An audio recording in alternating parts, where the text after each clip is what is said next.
మన ప్రభుత్వంలో ఒకటే ఎడ్యుకేషన్ కి ఫస్ట్ ప్రియారిటీ. ఎందుకంటే పిల్లలు మంచిగా చదువుకొని ఫౌండేషన్ మంచిగా ఉంటేనే రేపు మీరు ఇంజనీర్లైనా డాక్టర్లైనా లేకపోతే మా లెక్క పొలిటీషియన్స్ అయినా ఐఏఎస్ రంగాలలో మీరు రాణించాలంటే చిన్నప్పటి నుంచే ఎడ్యుకేషన్ మీకు మంచిగా ఉండాలన్న ఆలోచనతోటి మన ప్రజా ప్రభుత్వం అధికారంలోకి వచ్చినప్పటి నుంచి కూడా విద్యా రంగానికి ప్రాధాన్యతనిస్తూ ముందుకెళ్తున్నాం. ఇంటిగ్రేటెడ్ స్కూల్స్ మీలో ఎంతమందికి తెలుసో తెలియదో గానీ ప్రతి నియోజకవర్గానికి మన గవర్నమెంట్ వచ్చినాక ముఖ్యమంత్రి గారు ఇంటిగ్రేటెడ్ స్కూల్ పెట్టియడం జరిగింది.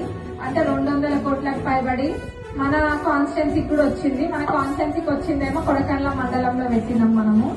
అది త్వరలోనే అది ఫౌండేషన్ స్టోన్ కూడా వేసుకుంటాము. ఇంకా ఇప్పుడు కొత్తగా పబ్లిక్ స్కూల్స్ కూడా పెడతా అంటున్నారు. అంటే ఎడ్యుకేషన్ పైనే ఎక్కువ కాన్సన్ట్రేట్ చేస్తున్నారు. ఎందుకంటే చదువుకుంటేనే కదా రేపు ఏదైనా బాగుపడేది, ఏదైనా చేయగలిగేదని. మరి